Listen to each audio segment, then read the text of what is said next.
একদিন বিশ্বনবী বললেন, বান্দার কোনো হক আল্লাহ কোনোদিন ছেড়ে দেয় না। আল্লাহর হক আল্লাহ মাফ করে, বান্দার হকের মাফ নাই। যদিও আমি নবী, আমার উপর যদি কোনো হক থাকে বলো, আমি দিয়ে দেব। কোন সাহাবী দাঁড়ায় না। এক সাহাবী দাঁড়িয়ে বললেন, নবী, যুদ্ধের ময়দানে চাবুক চালানোর সময়, লাঠি চালানোর সময় এক কাফেরকে মারতে যে আপনার লাঠির বাড়ি আমার পিঠের মধ্যে পড়েছে।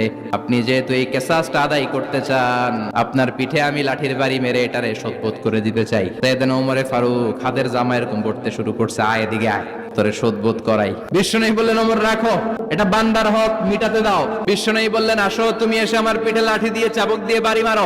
সাহাবী বলে, ও নবী, যখন আপনি আমার চাবুকটা পিঠের মধ্যে মেরেছেন, আমার পিঠে তখন জামা ছিল না। আপনি যদি যথা নিয়মে কেসাসটা আদায় করতে চান, আপনার জামাটা খুলেন, খালি পিঠের মধ্যে বাড়িটা মারিস। এবার আর ওমরে ফারুককে ধরে কে? এদিকে আয়, তোরে দেখাইতেছে। বিশ্বনবী বললেন, ওমর থামো, মারতে দাও। বিশ্বনবী উনার জুব্বাটা উপরের দিকে উঠালেন, পিঠের মধ্যে বাড়ি দেওয়ার জন্য ওই সাহাবীকে ডাকলেন। ওই সাহাবী বিশ্বনবীকে পিছন দিক থেকে জড়িয়ে ধরে ওই মোহরে নবুয়তের মধ্যে চুমু দিয়ে ফেলেছে। সাহাবী বললেন, নবী গো, এই নাটক করার জন্য আপনি আমারে মাফ করে দিয়েন। আপনি বিশ্বনবী, উদম গায়ে আপনারে দেখা যায় না, খালি গায়ে আপনারে দেখা যায় না। শুনেছি আপনার পিঠের মধ্যে মোহরে নবুয়ত আছে। অনেক দিনের সাধনা, জল্পনা কল্পনা, আপনার মোহরে নবুয়তে আমার ঠোঁটটা আমি লাগাবো।